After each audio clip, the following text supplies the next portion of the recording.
अस्सलामुअलैकुम dear students. हमारा आज का जो टॉपिक है वो है सेकेंड ईयर के कोर्स से chapter number first and first lecture वो है रिस्पायरेशन। रिस्पायरेशन क्या है, एनिमल्स के लिए इसकी जरूरत क्यों पड़ गई, क्यों जरूरी है रिस्पायरेशन, और ये किन जगहों पे मीन्स एनिमल्स के बॉडी में वो कौन सी बॉडी ऑर्गन है जो कि मोस्टली रिस्पॉन्सिबल होता है for the process of respiration. ये आगे हम डिस्कस करेंगे। रिस्पायरेशन की डिफिनीशन हम बाद में करेंगे। सबसे पहले हम इसकी जनरल इंट्रोडक्शन को देते हैं, क्योंकि आज का जो क्लास है वो है जनरल इंट्रोडक्टिव क्लास है। Every cell require energy to conduct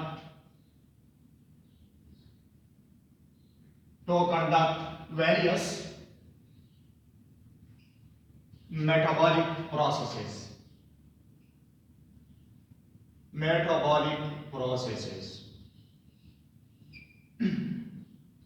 her cell को एटीपी एनर्जी की जरूरत होती है, जो कि ये एटीपी ये एनर्जी हर cell various type of metabolic processes metabolic activities में यूज करता है।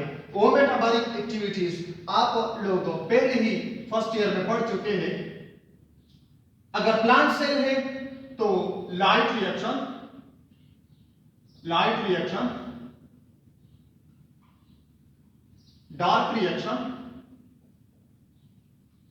Dark reaction means photosynthesis.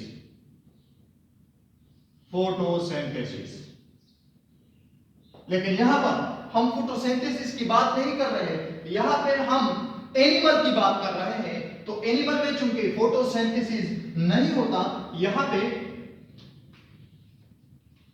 पे glycolysis, Krebs cycle and electron transport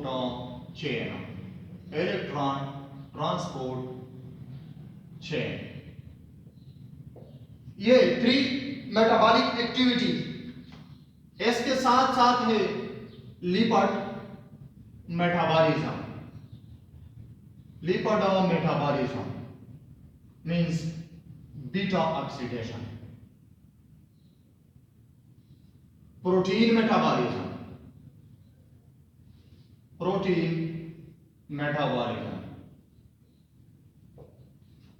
ये जितने भी मेटाबॉलिक एक्टिविटीज है इसके लिए एनर्जी दरकार होती है, क्योंकि ये एनर्जी ऑर्गेनिज्म को कहां से आते हैं, किस प्रोसेस के थ्रू आते हैं, तो इसी प्रोसेस को हम इसी चैप्टर के अंदर पढ़ेंगे इंशाल्लाह। This energy is provided into the cell by the oxidation of food. Food की क्या होती है? ऑक्सीडेशन। इसी फूड की जब ऑक्सीडेशन होगी तो ऑक्सीडेशन की नतीजे में ऑर्गेनिज्मल सेल को क्या ऑब्टेन होता है, वो है एक high energetic molecules in the form of ATP. अब ये एटीपी जो है in different types of reactions में जो है इस्तेमाल होता है। तो इसलिए हम रिस्पायरेशन को एक एसेंशियल प्रोसेस के तौर पर जो है तस्वुर करते हैं। अगर रिस्पायरेशन नहीं है तो मीन्स ये प्रोसेसेस नहीं है, जब ये प्रोसेसेस नहीं है तो सेल नहीं है, और जब सेल नहीं है तो ऑर्गेनिज्म नहीं है। इसी ऑक्सीडेशन के तो during this oxidation oxidation to substances means byproduct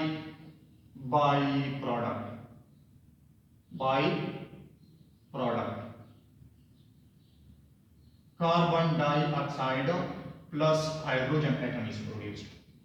ऐसी ऑक्सीडेशन के थ्रू ये जब फूड की ऑक्सीडेशन होगी तो carbon dioxide and hydrogen will be produced. Hydrogen के साथ तो quickly oxygen is combined with the hydrogen atom. How many? 2 hydrogen to form H2O. अब ये है नॉन पॉइजनस. इसी H2O की एब्जॉर्प्शन होती है, absorb into the body fluid. Body fluid में ऐसी H2O की एब्जॉर्प्शन होती है, as well as it is also used for a different chemical processes.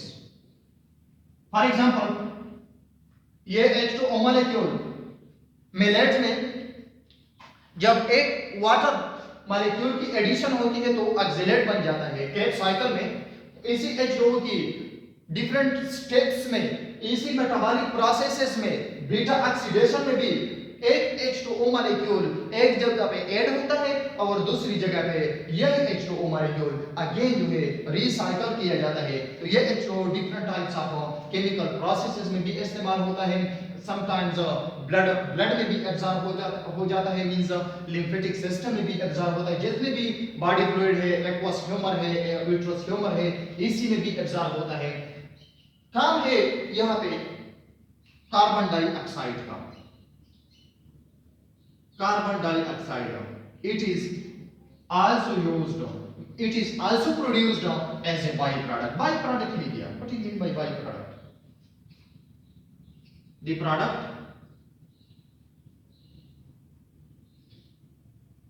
which is produced during chemical reaction from primary product. Primary product से chemical reaction के दौरान जो चीज बनती है उसी को हम कहेंगे बाई प्रोडक्ट. फॉर एग्जांपल यहाँ पे फूड है प्राइमरी प्रोडक्ट, तो इसी प्राइमरी प्रोडक्ट की जब ऑक्सीडेशन होती है तो बन जाता है H2O प्लस कार्बन डाइऑक्साइड. ये तो रिक्वायर्ड नहीं है हम लोगों के लिए. हम लोगों के लिए रिक्वायर किया है वो है ATP. तो ये है non essential substances which are mostly produced during metabolic processes. तो ये कार्बन डाइऑक्साइड जो है not combined carbon dioxide do not produced directly. इसी कार्बन डाइऑक्साइड का प्रोडक्शन डायरेक्ट नहीं होता, बल्कि जब ऑक्सीडेशन होती है of citric acid. Citric acid ये है 6 कार्बन कंपाउंड. ये आपके पास तब्दील होता है इनटू 4 कार्बन प्रोडक्ट. ये बनता किस तरह है? जब एसिटाइल कोएंजाइम ए के साथ एसिटाइल कोएंजाइम एसी के साथ 4 carbon compound in the form of oxidate combine to form citric acid. अब इसी सिट्रिक एसिड की क्या होती है? ऑक्सीडेशन होती है और यहाँ पे जब succinic acid into sorry isocitrate into alpha ketoglutarate, यहां पर कार्बन डाइऑक्साइड बन जाता है। डायरेक्ट नहीं बन जाता कि फूड जो है इसकी ऑक्सीडेशन हो जाती है डायरेक्ट कार्बन डाइऑक्साइड बन जाता है, बल्कि डिफरेंट ऑफ प्रोसेस के थ्रू ये एक पॉइजनस सब्सटेंस बन जाता है कार्बन डाइऑक्साइड। नाउ इसी कार्बन डाइऑक्साइड को बॉडी से एक्सपेल होना चाहिए, बॉडी से इसको बाहर ले जाना चाहिए, क्योंकि अगर ये बॉडी में ज्यादा देर तक रहता है तो रेड ब्लड सेल में हेमोग्लोबिन के साथ HbCO3 कार्बोक्सी हेमोग्लोबिन बन जाता है। जब कार्बोक्सी हेमोग्लोबिन बन जाता है तो इसी कार्बोक्सी हेमोग्लोबिन जब ब्लड में ज्यादा देर तक रहता है तो यह कार्बोक्सी हेमोग्लोबिन ब्लड की पीएच को चेंज करता है। जब ब्लड की पीएच चेंज होता है मींस बिलो और हायर देन 7.5 और 7, तो फिर तो जिंदगी नहीं रहती, क्योंकि अगर ब्लड की पीएच चेंज हो जाए तो ब्लड कोगुलेट किया जाता है, कोगुलेशन करता है।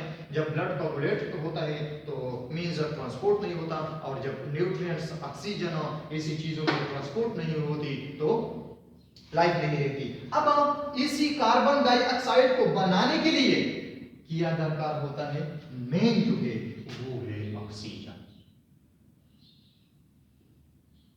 ऑक्सीजन अगर आपसे कोई क्वेश्चन कर ले कि हम ऑक्सीजन क्यों लेते हैं, हम तो हर वक्त जब पैदा होते हैं उस टाइम से हम सांस लेते हैं टिल टुडे। इस तरह क्यों नहीं है कि हम 10 सालों तक ऑक्सीजन ले और 20 सालों तक उसी 10 साल के जो ऑक्सीजन लिया है उसी पे हम जिंदगी गुजार सके। तो आपका क्वेश्चन आंसर यही होगा कि चूंकि सेल में different types of metabolic reaction होते हैं, ये मेटाबॉलिक रिएक्शन 20 सालों के लिए स्टॉप नहीं होता। जब 20 सालों के लिए ये स्टॉप नहीं होता तो यहाँ पे कार्बन डाइऑक्साइड बन जाता है, और इसी कार्बन डाइऑक्साइड में हाइड्रोजन के साथ ऑक्सीजन भी बन जाता भी कंबाइन होता है और कार्बन से कार्बन डाइऑक्साइड बन जाता है। चूंकि ये instantly means by the specific interval of time बन जाते हैं ये कार्बन डाइऑक्साइड और H2O, तो इस स्पेसिफिक और इसी इंटरवल ऑफ टाइम के साथ लाइफ को ऑक्सीजन की जरूरत होती है। देयरफॉर यहाँ पे एक टर्म हम यूज करते हैं जो है रिस्पायरेशन। और इसी रिस्पायरेशन को हम किसके साथ कम्युनिकेट करते हैं? एनिमल के साथ। एनिमल्स के जितने भी एनिमल्स है वो क्या करते हैं? वो रिस्पायरेशन करते हैं। जी बिल्कुल, क्यों नहीं। अब एनिमल्स को एनिमल क्यों कहते हैं? क्योंकि ये एक लैटिन वर्ड है, Latin word enema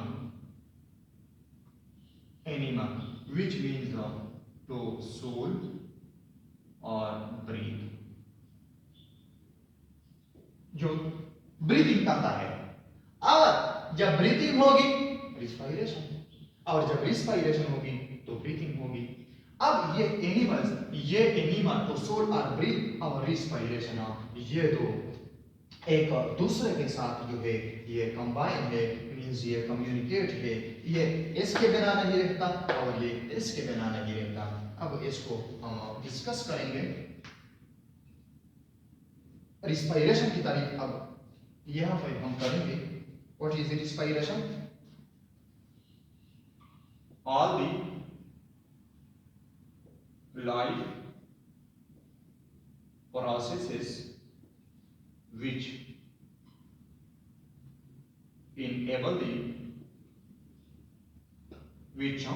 all the life of processes which enable the body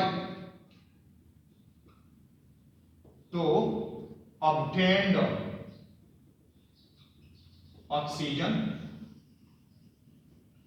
which obtain oxygen and expel the carbon dioxide from the body is called respiration, इसी को हम कहेंगे ऑल दी लाइफ प्रोसेस। वो life processes क्या है? ये life processes है विच enable the body, जो कि बॉडी को एबल कर किया जाता है टू ऑब्टेन ऑक्सीजन। ऑक्सीजन यहां पे देखिए, ऑक्सीजन क्यों लेते हैं? क्योंकि oxygen instantly used in metabolic reactions. इसी मेटाबॉलिक रिएक्शंस में ऑक्सीजन यूज होता है।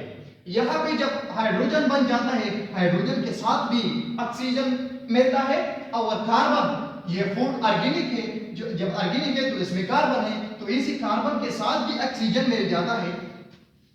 जब ऑक्सीजन मिल जाता है तो कार्बन डाइऑक्साइड बन जाता है। तो ये कार्बन डाइऑक्साइड, इसी कार्बन डाइऑक्साइड की बॉडी से एक्सपेल होना चाहिए, ताकि, क्योंकि ये पॉइजनस है, बॉडी के लिए मुज़र है, from the body is called respiration. इसी मैकेनिज्म को, इसी प्रोसेस को हम क्या कहते हैं? रिस्पायरेशन। अब रिस्पायरेशन जो है ये हम 3 स्टेप्स में डिवाइड करते हैं।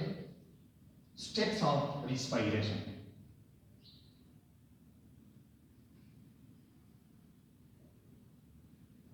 रिस्पायरेशन फर्स्ट है breathing.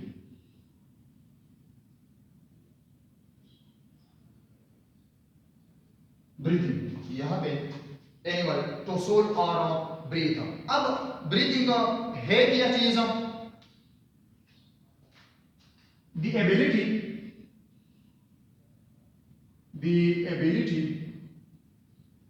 of living organism to draw oxygen into its respiratory organs, जो कि ड्रा करता है ऑक्सीजन को from its respiratory organs and give carbon dioxide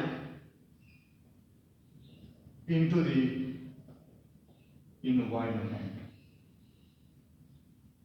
इसी को हम कहते हैं किसी ऑर्गेनिज्म की वो एबिलिटी, वो खासियत जिसमें वो नेचर से, मींस इन्वायरमेंट से ऑक्सीजन को उसके रिस्पायरेटरी ऑर्गन के जरिए, उसी रिस्पायरेटरी ऑर्गन में एब्जॉर्ब करता है और वहां से कार्बन डाइऑक्साइड इन्वायरमेंट को देता है। उसी को हम कहेंगे ब्रीथिंग। अनदर हम यो भी कह सकते हैं इनटेक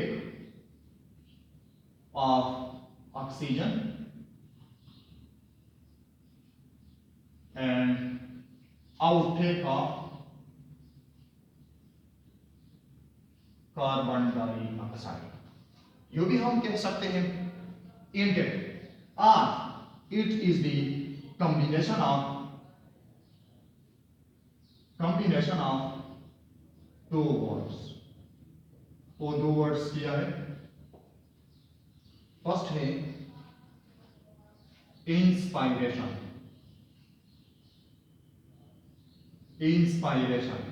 सेकेंड है एक्सपायरेशन।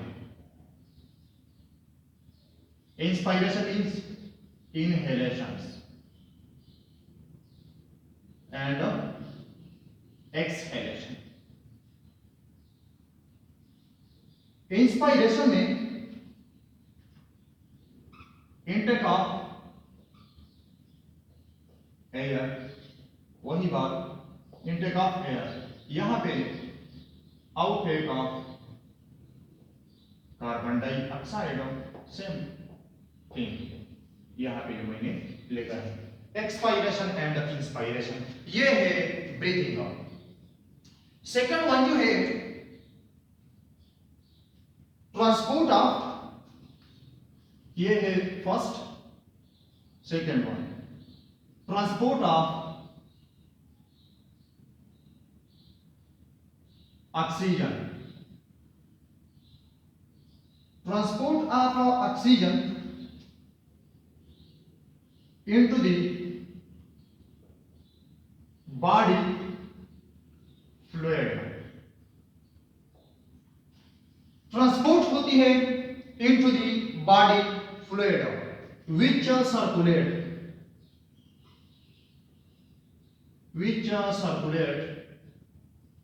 the oxygen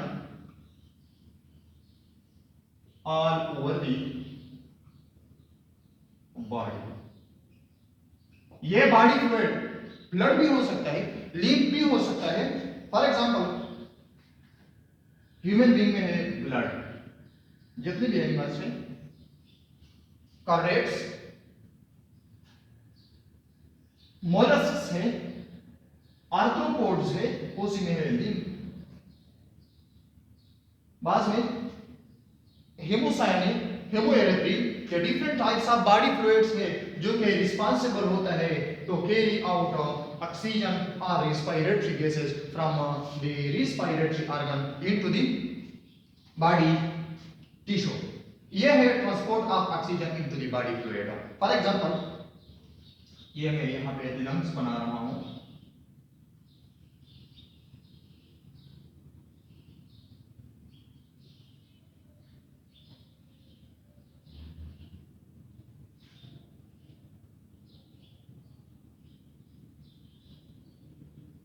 ये लंग्स है एक,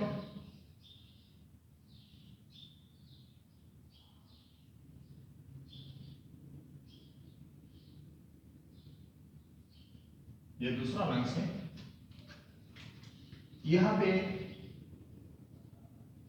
एल्वियोलाई,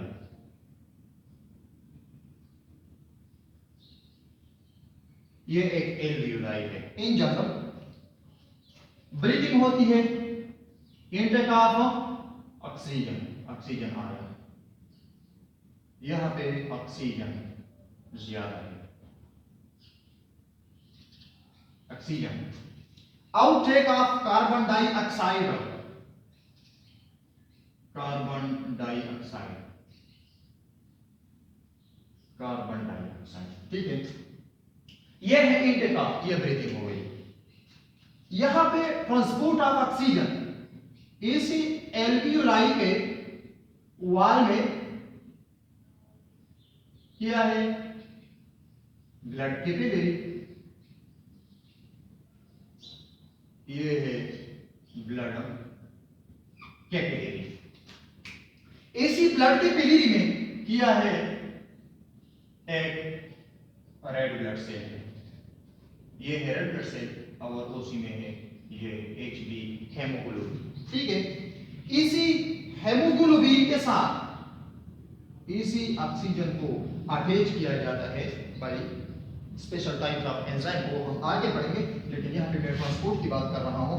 इसी हेमोग्लोबिन के साथ एक ऑक्सीजन, एक ऑक्सीजन, एक ऑक्सीजन, HB4O2 ऑक्सी हेमोग्लोबिन बन जाता है. ठीक है, हेमोग्लोबिन के साथ कितने मॉलिक्यूल ऑफ ऑक्सीजन अटैच हो गए?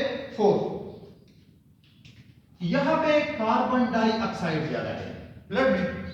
यहां पे रिस्पायरेशन हो गई है, रिस्पायरेशन के दौरान रिस्पायरेशन के दौरान कार्बन डाइऑक्साइड बन जाता है और इसी कार्बन डाइऑक्साइड को सर्कुलेट किया जाता है इनटू द लंग्स और वहां से एक्सपेल किया जाता है इसी ल्यूमेन ऑफ एल्वियोलाई में by passing through the squamous epithelium. ये कौन सी एपिथेलियम है? Squamous epithelium. स्क्वामस एपिथेलियम के थ्रू ये आता है into the lumen of alveoli carbon dioxide और यहां से फिर कार्बन डाइऑक्साइड को बाहर एक्सपेल किया जाता है. हम बात कर रहे हैं ट्रांसपोर्ट ऑफ ऑक्सीजन की. ये रेड ब्लड सेल अब सर्कुलेट होता है ऑल ओवर द बॉडी. ये ब्लड में है, रेड ब्लड सेल है RBC, circulate all over the body. इसके बाद रहता है थर्ड कंडीशन. थर्ड कंडीशन जो है, इसी को बैठा रहा हूं. Third condition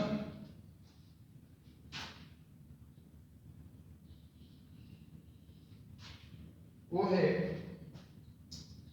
transport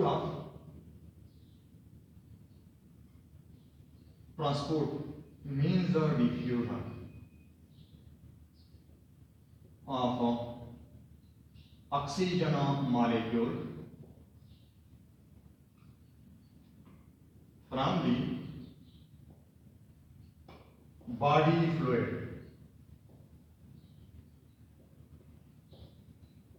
into the tissue.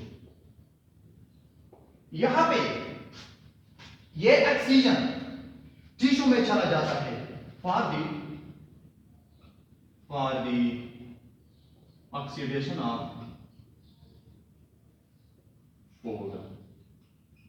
Food की क्या होती है ऑक्सीडेशन. फॉर एग्जांपल ये ब्लड कैपिलरी है और यहाँ पे बहुत सारे टिश्यूज हैं.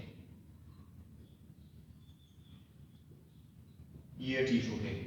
ऐसी टिश्यूज में क्या है carbon dioxide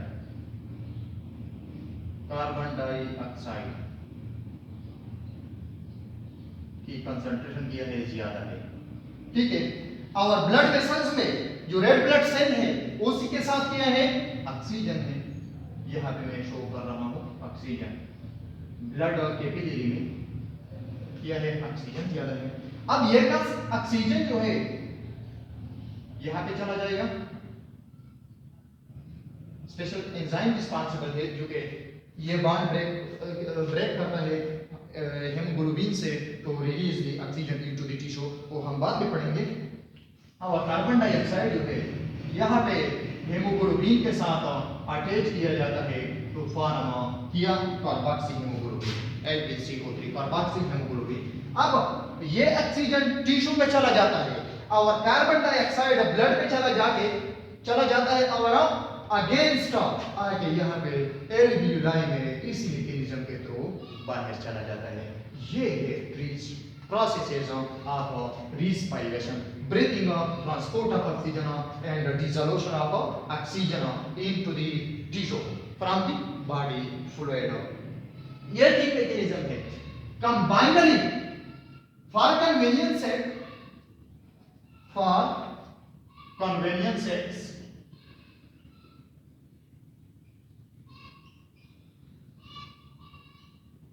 all the three processes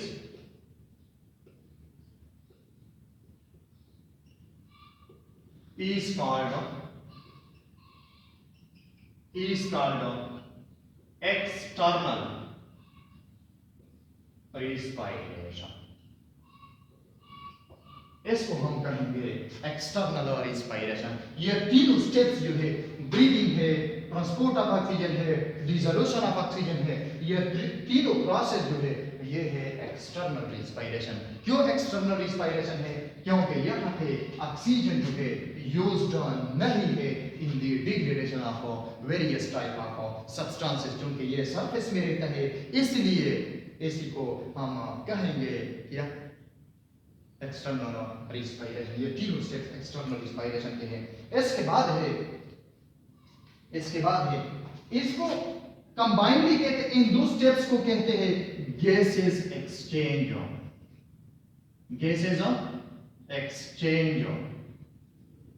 बाद साइंटिस्ट रिस्पायरेशन को 3 स्टेप्स में डिवाइड करता है. Breathing, gases exchange and cellular respiration. लेकिन यहाँ पे मैंने थोड़ा ब्रॉड बताया है. ये है gases exchange between alveoli and blood vessel. और यहाँ पे gases exchange between the blood vessels and body tissue. ये भी एक टाइप है जिसको हम कंबाइनली गैसेस एक्सचेंज कहते हैं. हम यू डिफाइन करते हैं एक्सचेंज ऑफ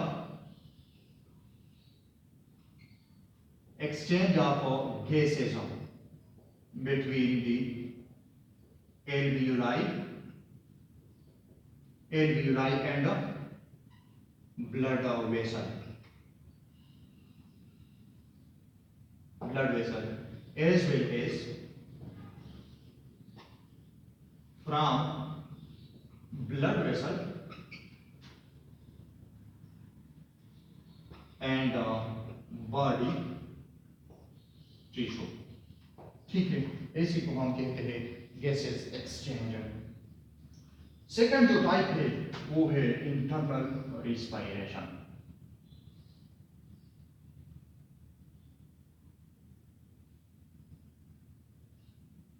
इंटरनल रिस्पायरेशन क्या है?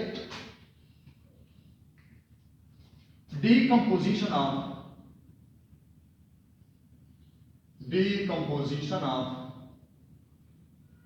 food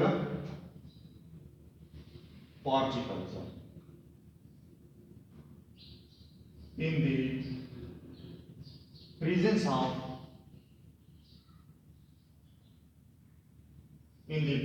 of oxygen inside the cell के अंदर जब फूड की ऑक्सीडेशन होती है in the presence of oxygen, इसी को हम कहते हैं इंटरनल रिस्पायरेशन। और इसके लिए जो है special organs, special organelle responsible है। फॉर एग्जांपल अगर हम ट्रेपसाइकिल की बात कर ले और ग्लाइकोलाइसिस की बात कर ले, ग्लाइकोलाइसिस यहां पे ग्लूकोज प्लस ऑक्सीजन, ग्लूकोज की ब्रेकडाउन होती है इनटू पायरुविक एसिड और ये होता है साइटोप्लाज्म में। ठीक है, फिर है Krebs cycle. Krebs cycle mitochondrial matrix, chondral matrix. ठीक है, अगर हम बात कर ले ईटीसी की इलेक्ट्रॉन ट्रांसपोर्ट चेन की, F1 fundamental particles are elementary particle of inner membrane of mitochondria. ठीक है, क्योंकि ये सेल के अंदर जितनी भी चीजें हो रही है ये सेल के अंदर हो रही है, मींस ऑर्गेनेलिस के अंदर हो रही है, तो इसी को हम कहेंगे या इंटरनल रिस्पायरेशन। अब ये external respiration means in the form of this steps and internal respiration combinedly called respiration. Internal respiration को हम एक और वर्ड्स भी देते हैं, एक दूसरी लफ्ज के साथ भी हम इसको कम्युनिकेट करते हैं, सेलुलर रिस्पायरेशन।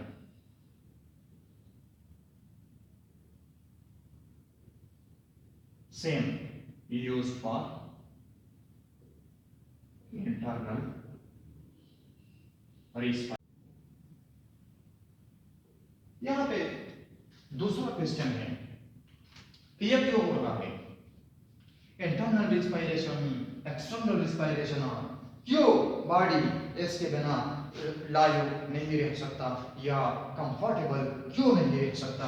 तो आपका आंसर यही होगा कि होम्योस्टेसिस। आपका आंसर क्या होगा? होम्योस्टेसिस।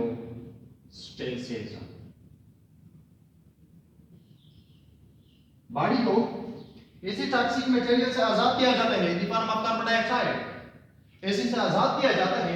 तो the first process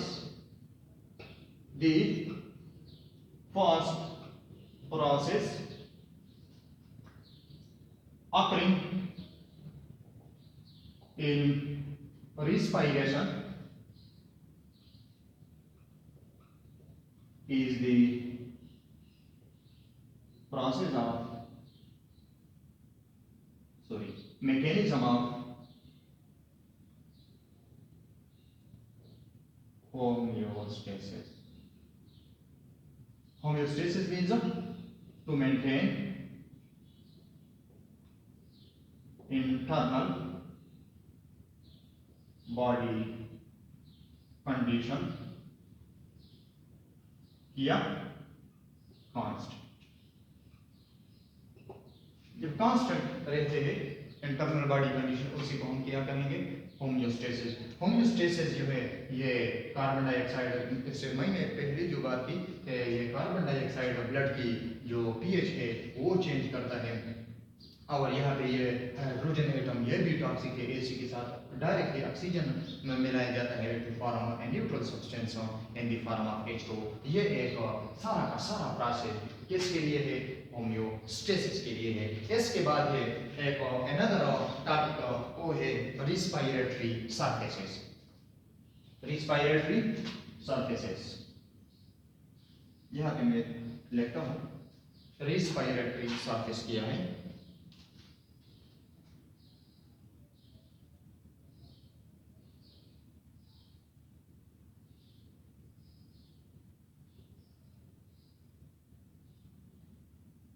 Respiratory surface. The surface through which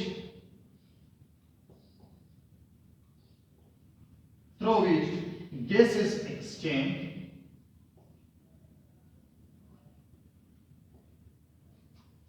takes place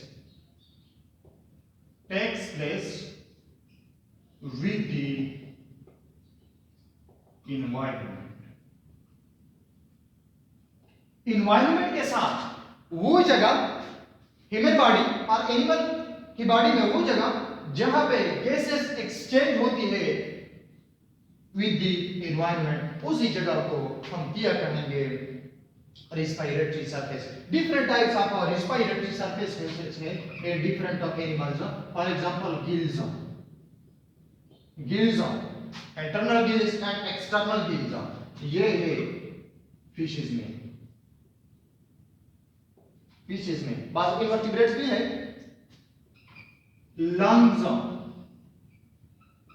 lungs, mammals in short,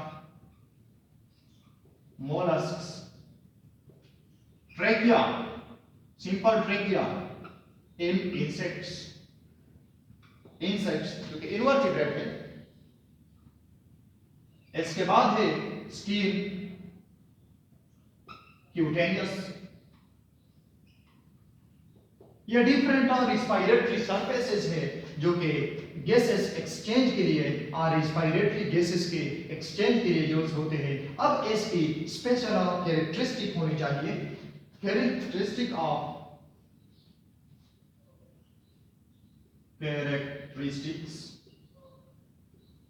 of respiratory surface or properties.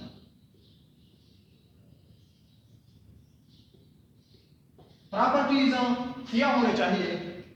It should be permeable.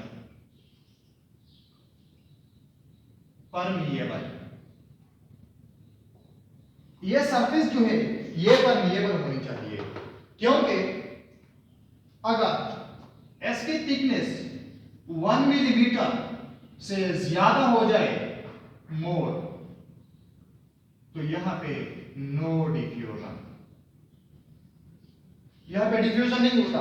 अगर इस स्क्वामस की भी दिलेर की हम बात कर ले, ये है 0.1 माइक्रोमीटर इन डायमीटर। ये इसकी थिकनेस इतनी है क्योंकि बास ऑर्गेनिज्म ऐसे है जो कि स्किन को एज ए रिस्पायरेटरी ऑर्गन के तौर पर इस्तेमाल करते हैं। तो यहाँ पे 1 मिलीमीटर की जो डिस्टेंस है ये होनी चाहिए फॉर इफिशिएंट रिस्पायरेशन। सेकंड जो है वो है वीट सरफेस। ये रिस्पायरेटरी सरफेस जो है ये गीला भी होनी चाहिए, क्योंकि अगर ये सरफेस ये गीला ना हो तो इसी पे इफिशिएंट और डिफ्यूजन ऑफ गैसेस नहीं होगा। आप लोगों को ये मालूम होना चाहिए कि जिस सरफेस पे रिस्पायरेशन होती है तो वो गीला भी होनी चाहिए। अगर मैं एम्फीबियन की बात कर लो, जितने भी फ्रॉग्स हैं, टूड्स है, उसका स्किन जो है वो हमेशा के लिए क्या रहता है? वो गीला रहता है। उसके साथ है तीन यहाँ पे परमिएबल प्लस 3 ये हो गई। नंबर 3 जो है वो है लार्ज सरफेस